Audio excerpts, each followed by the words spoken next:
भगवान विष्णु धर्म की रक्षा की अमर कथा। ए धीमा शांत भक्तिमय स्वर। सृष्टि के आरंभ से ही जब इस ब्रह्मांड का निर्माण हुआ, तब से भगवान विष्णु को पालनकर्ता और रक्षक कहा गया। वे क्षीर सागर में शेषनाग की शैया पर विराजमान हैं और संपूर्ण जगत की रक्षा करते हैं। लेकिन जब जब पृथ्वी पर अधर्म बढ़ता है, जब जब सत्य और न्याय को कुचला जाता है, नारायण ही हैं क्रोध में आकर हिरण्यकश्यप ने अपने ही पुत्र को मृत्यु दंड देने का आदेश दे दिया। कभी प्रहलाद को ऊंचे पर्वत से फेंका गया, लेकिन वह बच गया। कभी उसे अग्नि में जलाया गया, लेकिन आग भी उसे छू न सकी। कभी उसे विष पिलाया गया, लेकिन विष अमृत बन गया, क्योंकि जहाँ सच्ची भक्ति होती है, वहाँ भगवान स्वयं रक्षा करते हैं। एक दिन हिरण्यकश्यप ने क्रोध में प्रहलाद से पूछा कि अगर तेरा भगवान हर जगह है, तो क्या वह इस स्तंभ में भी है? प्रहलाद ने बिना डरे शांत स्वर में कहा, यहाँ पिता, भगवान हर जगह है। एक समय की बात है, धरती पर हिरण्यकश्यप नाम का एक अत्याचारी असुर राजा था। उसने कठोर तपस्या करके ब्रह्मा जी से ऐसा वरदान पा लिया कि न वह दिन में मरे, न रात में, न घर के भीतर, न बाहर, न मनुष्य से, न पशु से।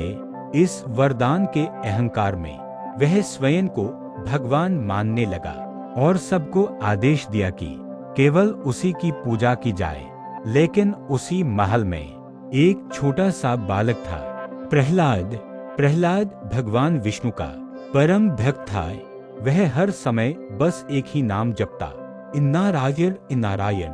हिरण्यकश्यप ने जब यह देखा तो उसका क्रोध भड़क उठा।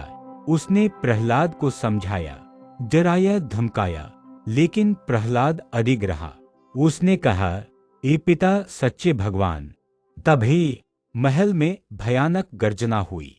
संध्या का समय था, न दिन न रात। भगवान विष्णु स्तंभ को चीरकर नरसिंह अवतार में प्रकट हुए। न वे पूर्ण मनुष्य थे, न पूर्ण पशु। उन्होंने हिरण्यकश्यप को महल के द्वार पर पकड़ा, न भीतर न बाहर। उसे अपनी जंघा पर रखा, न भूमि पर न आकाश में, और अपने नाखूनों से उसका अंत कर दिया। इस प्रकार भगवान विष्णु ने अपने भक्त प्रहलाद की रक्षा की और अधर्म का नाश किया। सारा ब्रह्मांड अजय श्रीहरि के घोष से गूंज उठा। भगवान विष्णु के हर अवतार का एक ही उद्देश्य रहा है, राम बनकर मर्यादा सिखाना, कृष्ण बनकर कर्म और भक्ति का ज्ञान देना, वामन बनकर अहंकार तोड़ना, नरसिंह बनकर अधर्म का नाश करना। आज भी भगवान विष्णु हमसे यही कहते हैं, धर्म पर चलो, सत्य का साथ दो और धैर्य रखो, क्योंकि अंत में जीत धर्म की ही होती है। अंतिम संदेश, यदि आपके जीवन में भी अंधकार है, संघर्ष है या अन्याय है, तो बस भगवान विष्णु का स्मरण करें। वे अवश्य रक्षा करेंगे। जय श्री हरि विष्णु।